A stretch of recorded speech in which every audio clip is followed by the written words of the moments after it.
दिल्ली से सटे गाजियाबाद के गाजीपुर बॉर्डर पर करीब 4 महीने हो चुके किसानों को आंदोलन करते करते। इसी बीच में जब बंगाल का चुनाव आ गया, यहाँ के किसान नेता टिकैत परिवार जो है वहाँ चुनाव में शामिल हुआ। वहाँ चुनाव में जो अभी भी व्यस्त है, लेकिन किसानों ने आज जो है भारत बंद बुलाया था। इस भारत बंद को लेके हम लोगों ने सोचा कि एक सेल्फ डिबेट किया जाए, जिसमें मीडिया कर्मी और यहाँ के और भी लोगों से इसका अब तक का परिणाम क्या निकला और आगे क्या निकलने वाला है, इस विषय में जाना जाए। इस चीज़ को लेकर हमने जो है ग्राउंड जीरो यानी फ्लाईओवर से इस वक्त हम मौजूद हैं और अपनी बात जो है इनसे जानने का प्रयास करेंगे कि किसान कहाँ है, किसान नेता कहाँ है और किसानों की जो स्थिति इस समय कहाँ है। हालांकि दिन ब दिन किसानों की कहीं ना कहीं संख्या में इजाफा के बजाय कमी जो है देखी जा रही है। वो एक चिंता का विषय है किसान आंदोलन के लिए। लेकिन किसानों की बात करी जाए तो किसान कहते हैं कि जो हमारी सरकार नहीं सुन रही। सरकार कहती है कि एक फ़ोन कॉल की दूरी पे जो है किसान हमसे बैठा हुआ है, अगर वो आता है तो हम उनसे बात करेंगे। 11 से करीबन 1 दर्जन से ज़्यादा बार जो है वार्ता हो चुकी है और अब वार्ता की गुंजाइश भी ना के बराबर है। अब तो देखना ये है कि कब तक ये चलेगा। आइए जानने का प्रयास करते हैं कि क्या चलेगा और कैसे ये किसान आंदोलन खत्म होगा, क्या परिणाम निकल सकते हैं। संभावनाओं के द्वार को हम भी झांकने का प्रयास करते हैं, आगे क्या निकलेगा। सर, किसान आंदोलन कहाँ खड़ा है इस समय? किसान आंदोलन जो है 120 दिन हो चुके हैं तकरीबन, मांगों को मानते हुए कि मांगे उनकी मानी जाएं। अभी तक मांगे पूरी नहीं हुई है, जिसका कारण ये है कि सरकार भी झुकने को तैयार नहीं है और इधर किसान भी झुकने को तैयार नहीं है, क्योंकि सबकी अपनी अपनी बातें हैं। बातें रखने का हक सबको है, ठीक है। बात है किसान के अपने 3 मुद्दे हैं। किसान उन 3 मुद्दों को मानने को तैयार नहीं है। उनका कहना है कि अगर 3 मुद्दे माने जाते हैं तो वो जो देश के जागरूकता के लिए सोच रही है सरकार, वहाँ पे वो नहीं पहुँच पाएंगे, तरक्की नहीं कर पाएंगे सरकार का जिस हिसाब से कहना है। किसानों का कहना यह है कि हमारी मांगे पूरी होनी चाहिए। वो अपने निजी स्तर पे देख रहे हैं। किसान जो किसान अपना निजी स्तर पे देख रहा है और सरकार जो है वो उच्च स्तर पे देख रही है कि देश को कैसे आगे बढ़ाया जाए। आज भारत बंद बुलाया गया था किसानों ने। ये पीछे जो यातायात चल रहा हमारे पीछे, ये बंद किया गया था। अब जो सुचारू रूप से 6 बजे खोल दिया गया है, क्या भारत बंद सफल दिख रहा है आपको? देखिए जी, भारत बंद की अगर बात की जाए, जो परिवहन जो बनाया गया है, जो ये सुचारू रूप से चल रहा है, कहीं कहीं रोका गया है, कहीं कहीं वो सुचारू रूप से चल रहा है। वहाँ पे ऐसी कोई दिक्कत नहीं है, कोई रुकावट नहीं है। रास्ते बहुत हैं, एक रास्ता बंद है तो दूसरा रास्ता खोला गया है और जनता का भी ध्यान रखा गया है। किसानों के हित के लिए भी ध्यान रखा गया सरकार ने। ऐसा नहीं है कि सरकार ने किसानों को नज़रअंदाज कर दिया है। भारत बंद जो आज बुलाया गया है, इसमें आम जनमानस कितना जुड़ा इससे और किसानों से कितना जुड़ के आज काम करता हुआ दिख रहा है? भारत जनमानस काफ़ी जुड़ा है, क्योंकि कहीं भी कोई घटना या कहीं भी कोई शोर शराबा सुनने को नहीं मिला, क्योंकि भारत में कई जगह चक्का जाम किया गया। उसके बावजूद भी अभी तक ऐसी कोई घटना सुनने को नहीं मिली जहाँ पर कोई प्रदर्शन किया गया, कोई जनता ने कोई विरोध किया हो। लेकिन जनता ने भारत बंद को समर्थन दिया है। समर्थन दिया है, इनका कहना है कि समर्थन दिया, लेकिन जनता तो यहाँ दिखी नहीं, केवल किसान ही थे। तो जनता तो जहाँ है वहाँ दिखेगी, दिल्ली में दिखेगी, यहाँ कहाँ दिखेगी? यहाँ तो किसान ही बैठा हुआ है। आंदोलन यहाँ है तो यहाँ आना चाहिए। किसानों को अगर समर्थन मिल रहा है आम जनमानस का, तो जब बंद है तो बंद वो अपनी अपनी जगह बंद करके बैठे हैं। यहाँ धरने पे किसान बैठा हुआ है, तो वो अपनी जगह छोड़ के यहाँ नहीं आ पाए। आना चाहिए ना, तभी तो जन सहयोग मिलेगा। कुछ समस्या होगी उनकी यहाँ ना आने की। कुछ समस्या तो वो जो भी है, तो अब मान लीजिए जब तक वो यहाँ चल के नहीं आएंगे, कैसे पता चला कि वो समर्थन दे रहे हैं अपना? लेकिन वो तो कह रहे हैं कि हम समर्थन दे रहे हैं किसानों को। कहने से नहीं होता ना, कहने से होता है क्या सर? कि घर बैठे कोई कह दे कि हाँ जी हमारा जन समर्थन है और उसको मान लिया जाएगा। यहाँ पे बिल्कुल नहीं दिखा जो है जन समर्थन।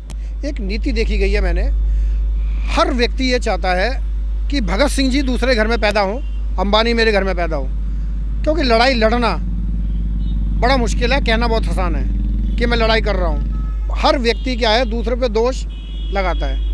मज़ा जब आता है जब उसको संघर्ष करके साथ दिया जाए।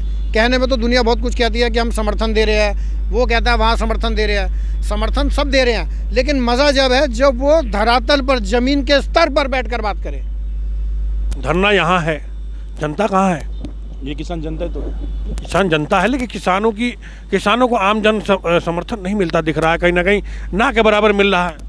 अगर किसानों को आम समर्थन नहीं मिलता, जनता का समर्थन नहीं मिलता, तो जहाँ पर आप चक्का जाम कर रहे हैं वहाँ पर विरोध प्रदर्शन जनता जरूर करती, लेकिन जनता ने विरोध प्रदर्शन भी नहीं किया। जनता का सहयोग है तभी तो नहीं किया। जनता आराम से बैठी हुई है, वो किसान ही जनता है, जनता ही किसान है। क्योंकि पर्टिकुलर जो भारत है वो कृषि प्रधान देश है। 75% यहाँ पर जो जनता है वही किसान है। सबका समर्थन सहयोग, सबका सहयोग मिला, सबका समर्थन मिला। दूसरा यह है कि यहाँ पे धारा 144 लागू है, उसको भी ध्यान में रखते हुए यहाँ पर ज़्यादा भीड़ इकट्ठी नहीं हुई। उसका कारण यही रहा है क्योंकि सरकार की तरफ से भी जो कुछ रूल बनाए गए हैं, जनता में एक भय तो है ही कि यार कुछ भी हो सकता है, उसको सोच के जो जहाँ पर बैठा। धारा 144 की बात हो रही है, तो धारा 144 जो है किसानों पर भी तो लागू होता है। तो किसानों पर तो लागू है ना, किसानों पर लागू है ना कि आम जनमानस की बात हो रही है, जनता की बात हो रही है, थोड़ी महंगाई की बात कर लेते हैं। बड़ा हो हल्ला किसान नेता या और भी विपक्ष कर रहा है कि पेट्रोल 100 रुपया हो गया, गैस लगभग जो है 900 रुपये 850 रुपये होगी। तो आखिर इसको आप कैसे देखते हैं? नहीं, ये तो सच है, कैसे देखना है, सच है। दिन ब दिन हमारी जो आर्थिक स्थिति है, खासकर पर्टिकुलर जो मीडियम वर्ग का लोग हैं, उनकी आर्थिक स्थिति का अपनी जो उन्होंने स्पर्धा बना रखी है, जो उन्होंने अपने एक इमेज बना रखी है, उसको संभालना बड़ा मुश्किल हो रहा है। देखिए, सबसे पहली बात तो ये है कि वास्तविक है कि अभी लगभग 3 महीने के अंदर 250 रुपये सिलेंडर पे बढ़े हैं। 3 महीने के अंदर 20-25 रुपये आपके पेट्रोल पर बढ़े हुए हैं। तो ये महंगाई तो दिन ब दिन बढ़ती जा रही है, इस पर कंट्रोल तो सरकार कर नहीं पा रही है। आपको ध्यान होना चाहिए कि एक बार जो है करीबन 900 रुपये का सिलेंडर कांग्रेस की सरकार में भी हुआ था। अभी जो है 817 रुपये का सिलेंडर है। तो इस पर क्या कहना आपका? नहीं, कांग्रेस की सरकार में 900 रुपये का सिलेंडर हुआ था, लेकिन विरोध प्रदर्शन के बाद वही सिलेंडर 417 रुपये 450 रुपये के आसपास आ गया। अचानक नहीं हुआ था, इसका भी ये भी धीरे धीरे ही हुआ था। लेकिन ये तो धीरे धीरे कुछ भी नहीं हो रहा, यहाँ तो धीरे धीरे कुछ भी नहीं, तानाशाही मसला हो रहा है। जो जिसने कर दिया वो हो रहा है। आपसे अभी किसी भी बात पे ले लीजिए, एक ये नया मुद्दा लाते हैं, कोई भी एक नया मुद्दा लाते हैं, अपने आप को सुपर पावर ताकत बनाने के लिए सामने वाले को झुकाना इनकी आदत पड़ चुकी है। अभी आप राज्यसभा में, संसद में और आपका लोकसभा में जो भी एक बिल पास किया है कि सारे अधिकार को दिल्ली सरकार से छीन के एक उपराज्यपाल को दे दिए गए हैं, तो ऐसे इनका जरूरत नहीं थी, मेरे हिसाब से जरूरत नहीं थी। क्योंकि दिल्ली की जनता 95%, मैं कहता हूँ 90% जो एक रणनीति केजरीवाल या आम आदमी सरकार की रणनीति, उससे सेटिस्फाई थी। तो जब वहाँ जनता सेटिस्फाई है तो नए नए जो एक्सपेरिमेंट करने की जरूरत क्या है? आपको पता होगा ज़रूर कि जब भी कोई ओहदा होता है, उस ओहदे के ऊपर एक ओहदा रखा जाता है ताकि उस पर कंट्रोल कर सके, नज़र रखे। मुख्यमंत्री की घर में अपनी पास है, मुख्यमंत्री अपने कार्यों को उनको प्रभावित तो नहीं किया जा रहा, लेकिन हाँ उनके ऊपर जो ये नजीब जो भी था पीछे उसको जो है रखा गया है। तो आखिर इसमें हर्ज क्या है? हर्ज है ना, हर्ज है, क्योंकि अभी तक एक जो जनता के सहयोग से, जनता के जो समर्थन में जो काम आसानी से हो रहा है, आज वो काम इतनी आसानी से नहीं हुआ। क्यों? क्योंकि सरकार जो होती है, देखिए तानाशाही की मैं बात नहीं कर रहा, लेकिन जो सरकार होती है वो जनता का दुख और सुख जानती है, जनता से मिल के चलती है, ठीक है।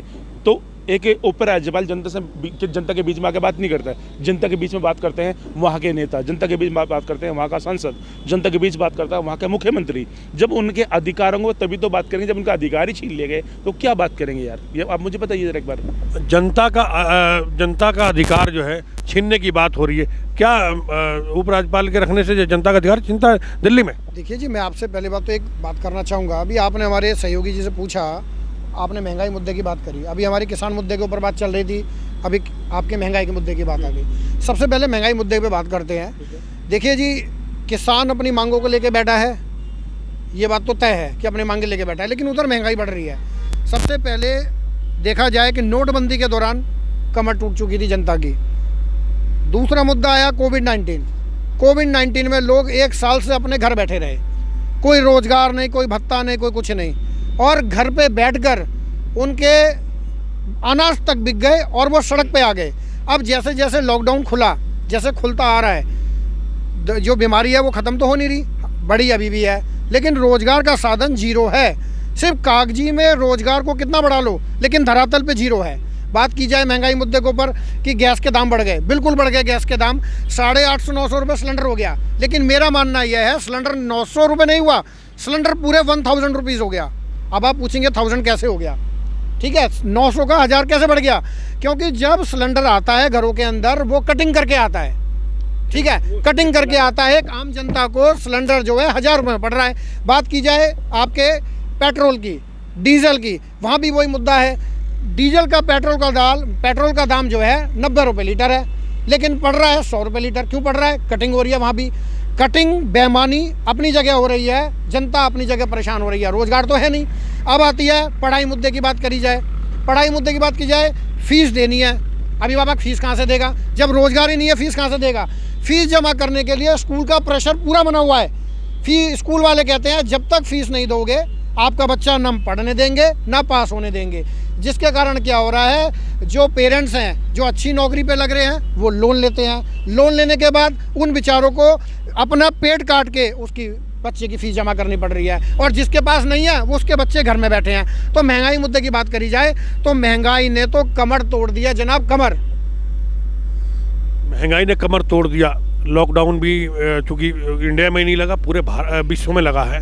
ये इस स्थिति को लेके पूरा विश्व जो है परेशान है। इस पर क्या राय है? सर देखो, परेशान सब है, मान लिया, लेकिन राजा किस लिए होता है देश का? भाई राजा किस लिए होता है? जनता को संभालने के लिए होता है ना। तो राजा को चाहिए कि जनता अगर परेशान है, जो शिक्षा है वो शिक्षा निःशुल्क करी जाए। अगर टीचर की जो पढ़ाई की या तो आधे रेट पे की जाए पढ़ाई को, ये नहीं है कि अभिभावक कहाँ से देगा, फीस ही नहीं है। 8-8 हज़ार 9-9 हज़ार रुपये फीस जा रही है महीने की, 34-34 40-40 हज़ार रुपये क्वार्टरली फीस ले रहे हैं, बस वाले अपना पैसा ले रहे हैं। आम जनता क्या करे, मुझे आप बताइए।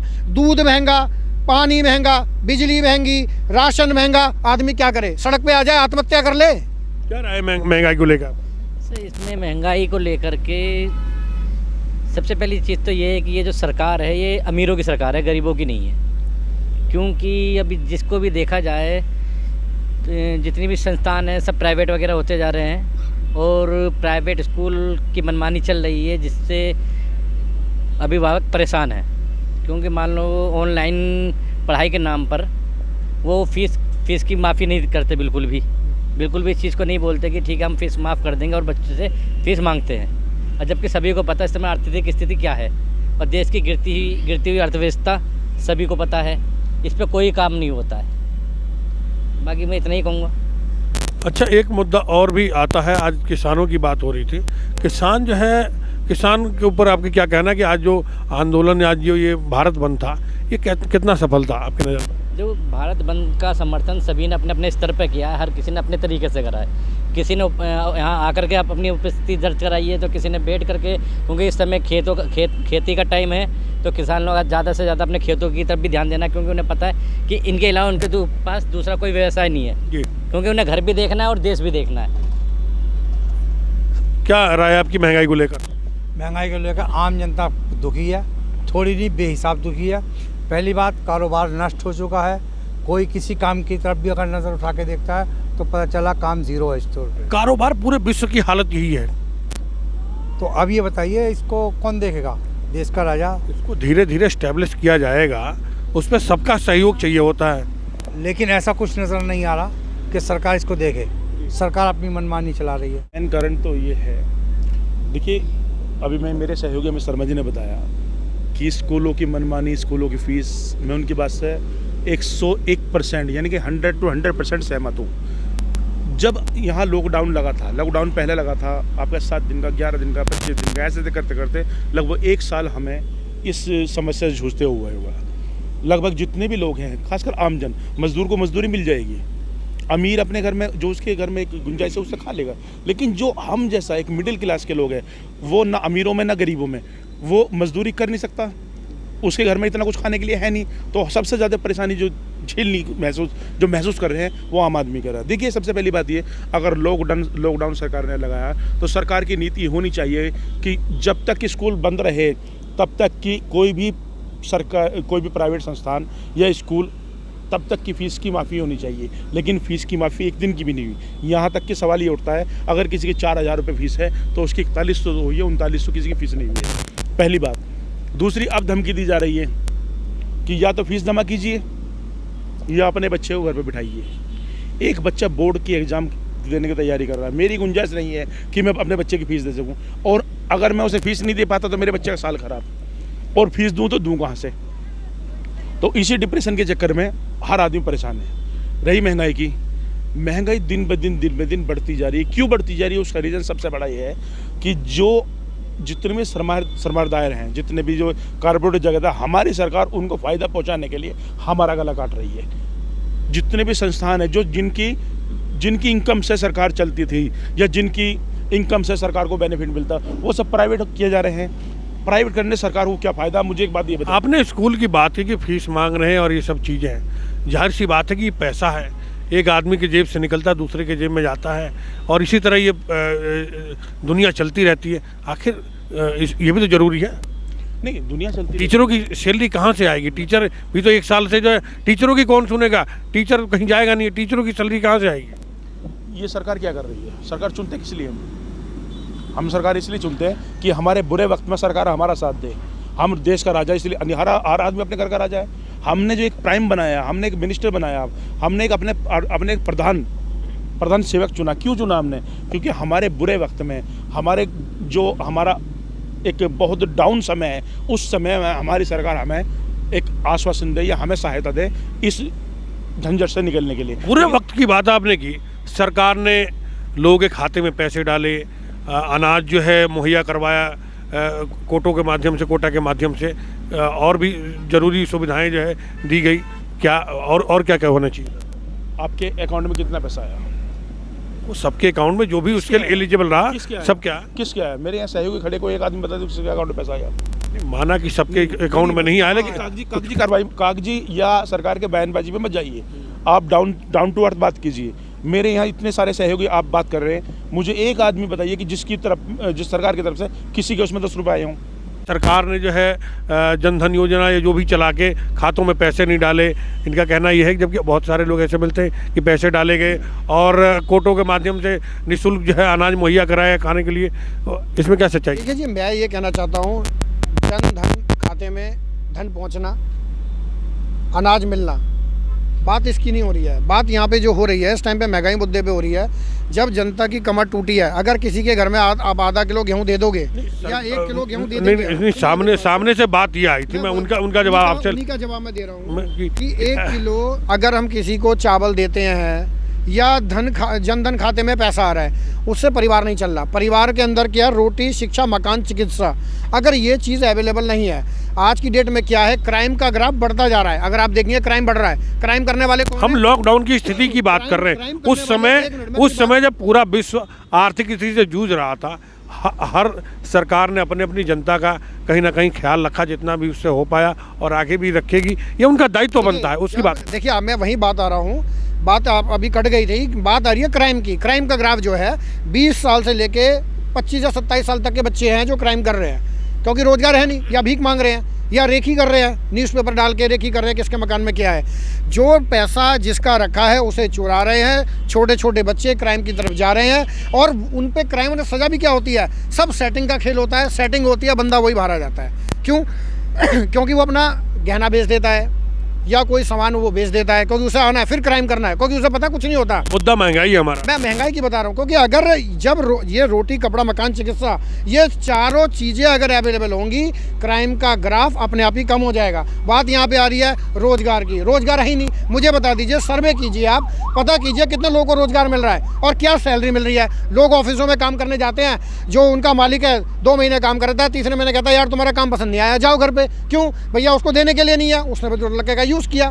तो वही तो मेरा सवाल था कि ये पैसा है, किसी के जेब में रुकना तो है नहीं, एक के जेब से निकलता है दूसरे के जेब में जाता है। अभिभावक अगर अपनी फीस जमा करेगा तो स्कूल पे जाएगा, स्कूल पे जाएगा तो टीचर्स को सैलरी देंगे। आखिर ये चैन इसी तरह तो चलता रहेगा। ये चेंज चल रहा है, लेकिन ये मेन मुद्दे की बात ये आ रही है कि अगर जैसे आपने स्कूल की बात करी, सरकार को चाहिए जितने भी प्राइवेट है, आप देखिए कोई छोटे स्कूल के प्राइवेट हैं जिनकी फीस है 4,000 रुपये मंथली, किसी के ऐसे हैं 16,000 रुपये मंथली। बड़े बड़े टॉप लेवल के जो स्कूल है, मैं नाम नहीं लूँगा, सबको पता है। अगर इतने टॉप स्कूल हैं, कम से कम एक दायरा निश्चित हो। इतनी महंगाई, जो महंगाई बढ़ रही है, कमर टूटी पड़ी है, कोविड-19 चल रहा है, नोटबंदी हो चुकी है, जनता टूट चुकी है। कुछ एक हद ऐसी करनी चाहिए कि एक लिमिटेड एक फीस रखनी चाहिए जो अभिभावक अपने बच्चों को पढ़ा ले। मतलब आप ये कहना चाहिए कि सरकार को हस्तक्षेप करते हुए स्कूलों पर लगाम लगानी चाहिए। नहीं, और सरकार को चाहिए कि जनता के अंदर जाकर ये राजनीतियाँ, जो भी मैं कह रहा हूँ, जितने भी राजनीतिक दल हैं, राजनीति रोटियाँ सेकना बंद कर दें, जनता के बारे में सोचें कि धरातल पर क्या चल रहा है। इस समय तो राजनीतिक जो बयानबाजी है, राजनीतिक जो दल हैं, उनके मन में केवल कुछ ही सवाल हैं कि भाई इस समय किसान क्यों बैठा हुआ है बॉर्डर पर, इन मुद्दों को कोई नहीं उठाता, अगर ये तो आखिर मुद्दे- उनसे क्या कहेंगे? अगर हम इसको ये मुद्दे अगर हम इसकी बात करेंगे तो राजनीति को क्यों कहेगा कोई? राजनीति का मतलब क्या होता है? यही तो राजनीति है, आपस में लड़वा दो, उसको भिड़वा दो, इसका ये कर दो, उसका। जनता बेचारी फंसी हुई है। किसान मुद्दे की बात कर दी जाए, किसानों की 3 मांगे अड़ी हुई है, 120 दिन हो गए, आगे का कुछ पता नहीं होना क्या है। लोग फंसे पड़े हैं किसान मुद्दों के ऊपर। अरे भैया आगे भी तो देखो, जनता कहाँ जा रही है? कहा जा रही है जनता। सर जनता को गुमराह कर रखा है सरकार ने, क्योंकि जनता जो है वो इस समय जनता के खुद समझ में आया जनता क्या करे, क्योंकि जो ये सरकार है इसने हर तरीके से जनता का दिमाग मोनेटाइज कर रखा है, मतलब अपना। इस वजह सवाल ये उठता है कि विपक्ष की भूमिका यही होती है कि कैसे जो है विपक्ष जनता के सवाल को उठाया जाए, आम जन के सवाल को उठाया जाए। और यहाँ केवल किसान मुद्दा या एक आध मुद्दे और ही हैं बस। ये जो जैसे स्कूलों की बात हो रही है ये नहीं कोई कर रहा, आखिर किसको इसके लिए जिम्मेदार मानते हैं? जब भी कोई मुद्दा उठाया जाता है तो जो ये सरकार है उस मुद्दे को भटकाने के लिए कोई ना कोई एक नया परिवर्तन ऐसा लेके आ जाती है जिससे उस मुद्दे को पूरी तरीके से भटका दिया जाता है। अब जैसे मान लीजिए अभी कभी एनआरसी आया, एनआरसी को भटकाने के लिए इन्होंने कोरोना आया, कोरोना के चक्कर में फिर अब ये किसान बैठे हुए धरने पे। हर तरीके से ये सरकार विफल हो गई है अपने कामों को लेकर। हर तरीके से सरकार विफल बताई जा रही है, जैसा कि इन्होंने कहा। आपकी क्या राय इस पर? सरकार की नारा है सरकार का सबका साथ सबका विकास, लेकिन सच्चाई ये है सबका साथ सबका नाश, सबका साथ सबका नाश। क्योंकि सरकार के 3 फंडे हैं।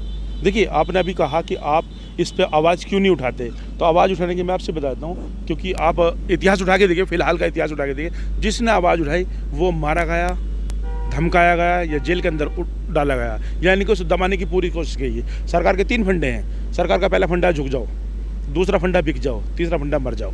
किसानों ने अपनी आवाज़ उठाई, किसानों को तो नहीं धमकाया गया, नहीं मारा गया, नहीं पीटा गया, नहीं जेल में डाला गया। किसने कहा किसानों को धमकाया नहीं गया? 300 किसान शहीद हो गए। आज तक किसी ने आके पूछा कि ये शहीद हुए, इनका परिवार कैसे चलेगा, ये शहीद क्यों हुए? किसी देश में ये हमारे दुर्भाग्य की बात है कि 120 दिन हम अपनी मांगों को लेकर। इनमें क्या किसान सरकार की गोली से कोई मरा या सरकार की वजह से कोई मरा? सरकार की उम्मीद से तो मरा है, सरकार की उम्मीद से तो मरा है, सरकार की नीतियों से तो मरा है। क्यों ये ठंड में, क्यों ये गर्मी में, क्या रीजन है? क्या सरकार ने जानना चाहा कि क्या कारण है ये अपना घर बार छोड़कर एक राष्ट्रीय पर्व जो मनाने का, उस राष्ट्रीय पर्वों को, या जो होली दिवाली जो राष्ट्रीय त्यौहार है हमारे, उसे मनाने के लिए, ईद बकरा ईद राष्ट्रीय बहुत सारे त्यौहार है हमारे, वो मनाने के बजाय हम लोग अपने और अपने बच्चों की, ये किसान लोग जो अपने और अपने बच्चों की मांग को लेकर, आने वाले उनके फ्यूचर की मांग को लेकर यहाँ पर सरकार को सोचना चाहिए कि इनके बीच आए, इनसे बात कीजिए। अगर सुनिए मेरी बात सुनिए, सबसे पहली बात है राजा क्या होता है? राजा होता है कि प्रजा का दुख और सुख महसूस करने वाले को राजा बनाया जाता है। ठीक है, देखिए क्या उस राजा का दायित्व तो नहीं बनना है? चलिए मैं मानता हूँ कि कानून सारे ठीक हैं, 1% सरकार की नीति में कानून ठीक हैं, लेकिन जब ये किसान कानून मानने को तैयार नहीं, तो ऐसी कौन सी मजबूरी जो कानून को रखना जरूरी है? तो सरकार को होना चाहिए कि इन किसानों के बीच आके या तो इन्हें समझाया जाए, और अगर इनकी समझ में नहीं आया तो कानून संसद में पास होते हैं, ये हाईवे पे और धरने में नहीं आके पास होते हैं। संसद में पास क्यों हो रहे हैं? क्योंकि मेजोरिटी, हर चीज में मेजोरिटी। तो मेजोरिटी में कौन? आखिर किसानों ने जिन नेताओं को चुन के भेजा है वही वहाँ बैठ के जो है इनका प्रतिनिधित्व करते हैं और उनको वोट देते हैं ताकि बिल पास होता है। इसके लिए जिम्मेदार कौन है? किसानों ने, अरे हर किसी को मौका दिया जाता है। किसानों ने इसलिए चुना कि हमारे पक्ष में बात करेंगे, इसलिए थोड़ी चुना कि हमारे विपक्ष में बात करेंगे। फिर दूसरी बात है, बोले कौन? देखिए हर किसी को कुर्सी बचानी, हर किसी को अपनी इमेज बचानी, इस पर बचानी बड़ी मुश्किल हो रही है, सबसे पहली बात। दूसरी बात ये है, ये जो जितने बिल पास हो रहे क्यों हो रहे हैं? क्योंकि इनका विरोध करने वाला कोई नहीं, मेजोरिटी इन लोगों की है। यार आप 10 आदमी एक जगह, 2 आदमी एक जगह, तो 8 आदमियों की बात मानी जाएगी। मेजोरिटी से बिल पास हो रहे हैं, और ऐसी क्या आफत आ गई कोरोना काल में जो आपको बिल पास करने पड़ रहे हैं। चलिए आखिरी सवाल ये है कि किसान आंदोलन करीब 4 महीने हो गया, क्या संभावनाएं हैं, कैसे ये गतिरोध दूर होगा? सरकार और किसानों के बीच क्या ऐसा तरीका है जो ये गतिरोध दूर हो और ये 4 महीने से करीब बंद पड़े ये हाईवे पे फर्राटे भरते हुए वाहन नजर आए और लोगों की समस्याएं भी दूर हो? ये सरकार को सोचना चाहिए ना, ये सरकार को सोचना चाहिए। सरकार ने अपनी जो भी प्रपोजल दे दिया, वो किसानों को प्रपोजल पसंद नहीं है। उसके बाद लगभग 3 महीने यानी 1 महीने के अंदर या 1.5 महीने के अंदर आपने 9 वार्ता की। 2.5 महीने सरकार ने बोला था कि किसान नेताओं से हमारी दूरी बस एक फ़ोन कॉल की है। आखिर वो कौन सा फ़ोन कॉल है और कौन करेगा? आखिर किसानों में से क्यों नहीं उस फ़ोन कॉल को अपनाया गया? इसे बोलते हैं गुंडागर्दी और तानाशाही।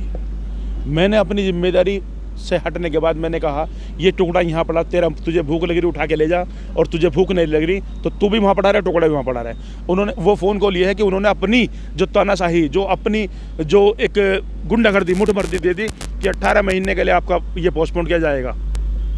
18 महीने की आपकी समझ में आया तो आप हमें फ़ोन कॉल कर दिए। किसानों को ये समझ में नहीं है। किसानों का मकसद है कि ये तीनों कानून वापस होने चाहिए। जब किसानों ने फ़ोन शुरुआत एमएसपी की गारंटी को लेके हुई थी, उसके बाद ये तीन काले कानून, ये काले कानून ही लेके मानेंगे, और काले कानून से अगर नुकसान होता है तो उसकी जिम्मेदारी किसकी होगी?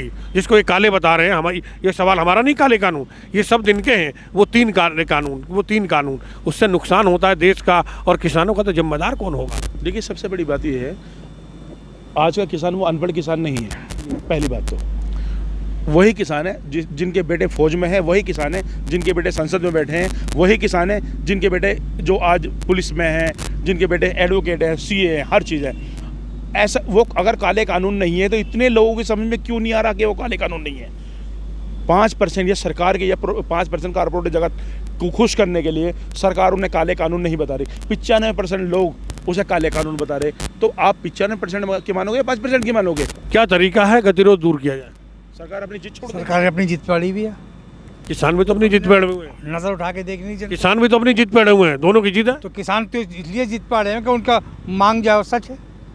वो कह रहे हैं हमारी जमीनें छिन जाएंगी, हमारे जो अनाज बेच रहे हैं हम आज सस्ता, वो अडानी अंबानी 100 से 150 रुपये 200 रुपये किलो के हिसाब में बेचेंगे। कहाँ जाएगी जनता? वो तो आम जनता के लिए लड़ रहे हैं। क्या ऐसा पॉसिबल है कि जैसे कि वो कह रहे हैं कि गेहूं का आटा जो है 200 रुपये 150 रुपये किलो पे? अभी भी शक्ति भोग जो आटा, वो भी देख लो आप किस रेट में बिकता। किलो की बात कर रहा हूँ मैं, 10 किलो की बात नहीं कर रहा हूँ। हाँ, वो भी आप देख लो किस केजी पे चला। पॉसिबल है कि 150 रुपये किलो आटा, 200 रुपये किलो आटा बिक जाए जैसा कि किसान कहते फिर? सर क्यों पॉसिबल नहीं है? आपने ये देखा रेलवे का टिकट, प्लेटफॉर्म टिकट जो कभी 10 रुपये का आता था, आज के टाइम में 50 रुपये है वो।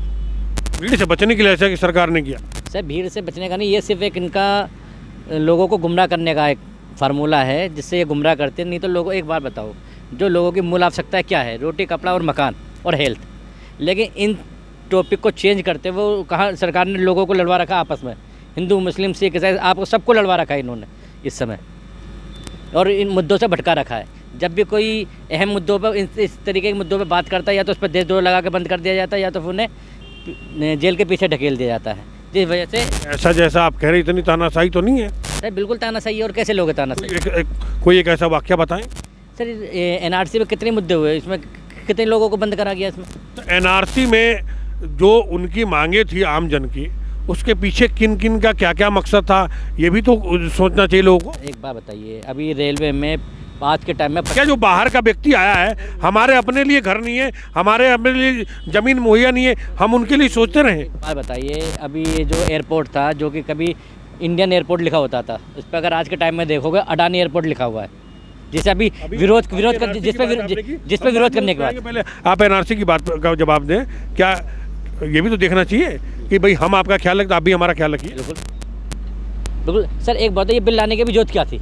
आप मुझे एक मकसद बता दिए। ये आपकी और हमारी सोच हो सकती है, बिल लाने की जरूरत क्या है? कि सरकार है, सुनिए, सरकार है, सरकार की जिम्मेदारी बनती है कि वो आम जन को और अपनी जनता को जो खुशहाल बनाए, उसके लिए नीतियां बनाए। सबसे पहली चीज़ तो ये देश सभी लोगों का है, चाहे वो हिंदू हो, चाहे वो मुस्लिम हो, चाहे सिख हो, वो ईसाई है।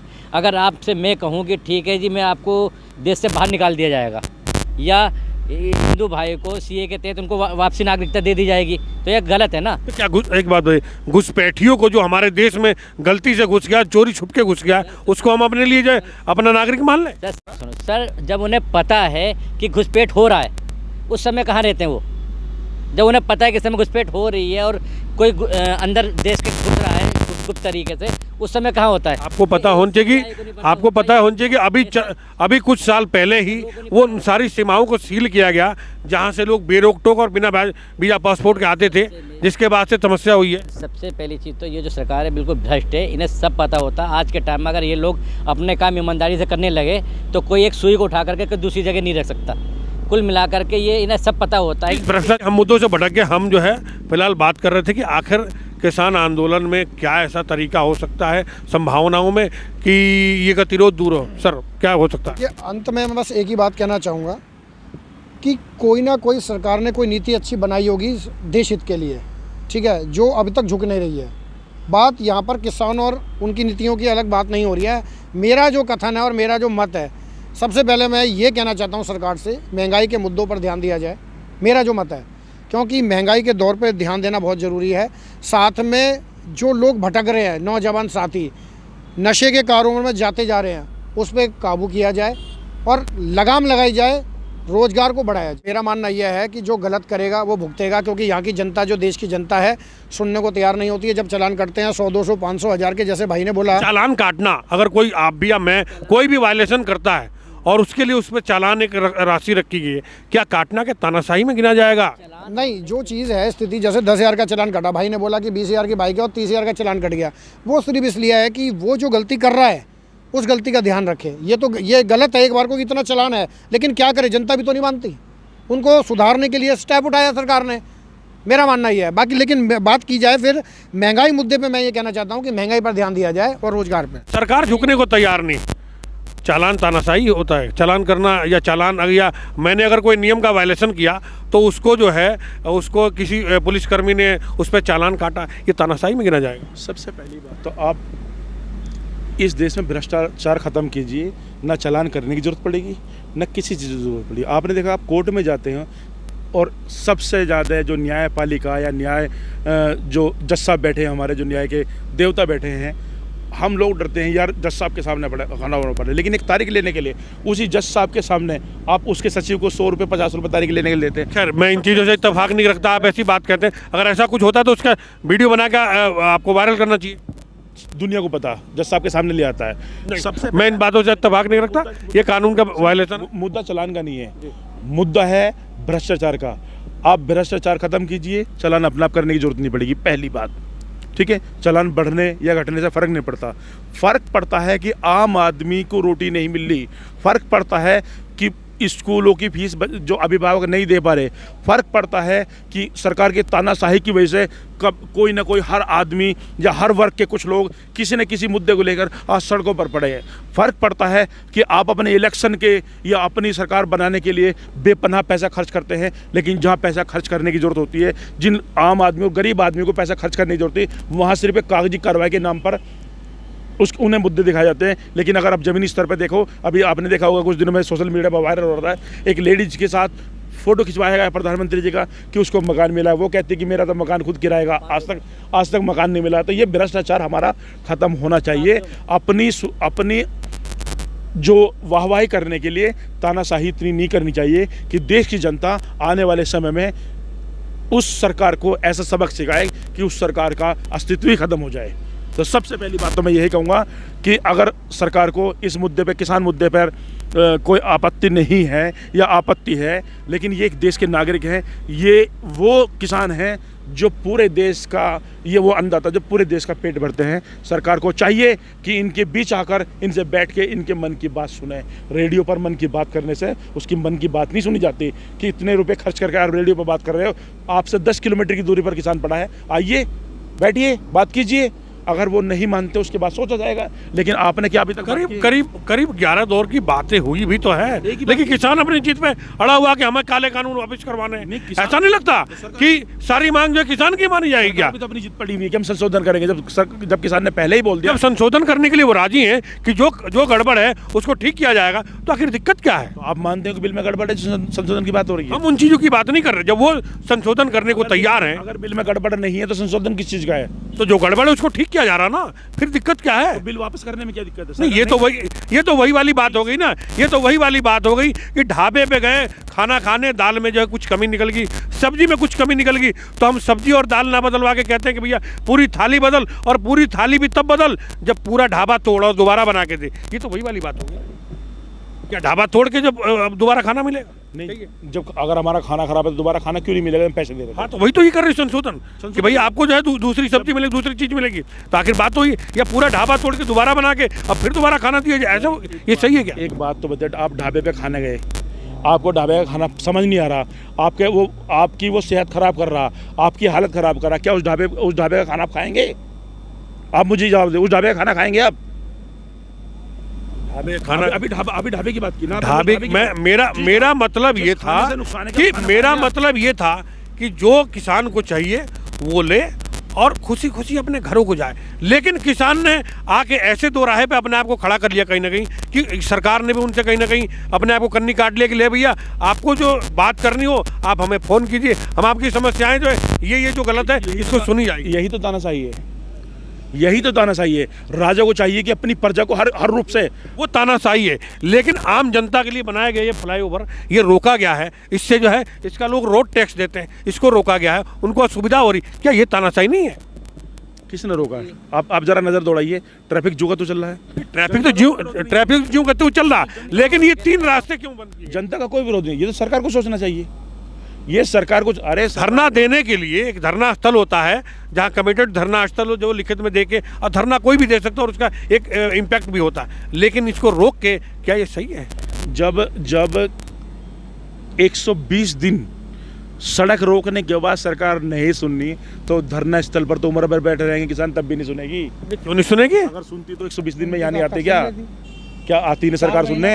इसमें एक बात कहना चाहूँगा, जैसे हमारे साथी ने बोला कि हमारा देश नीचे गिरता जा रहा, हमारी तुलना पाकिस्तान से, ये गलत है बिल्कुल। आज हमारी तुलना वाकई में और देशों से हम सर्वोत्तम हैं, हम सर्वोत्तम हैं और आगे भी रहेंगे। क्या ऐसा लगता है कि मुद्दा जो है राजनीतिक पार्टी को जैसे भटक रहा, और कहीं ना कहीं अगर कुछ गड़बड़ होता है तो किसान के मुद्दे कंधे पर डाला जाएगा, और कुछ जीत होती है तो राजनीतिक पार्टी अपने पीठ थपथपाएंगी? राजनीति रोटियां सेकी जा रही हैं और कुछ नहीं है। यहाँ पे ये मुद्दा नहीं है कि हमारा देश पाकिस्तान से तुलना की जा रही है। पाकिस्तान से हम तुलना कभी कर नहीं सकते, पाकिस्तान हमारे सामने कुछ भी नहीं है। आज राजनीतिक पार्टियों का सहयोग भी नहीं देखने को मिला, यहाँ पे किसानों को छोड़ दिया गया है।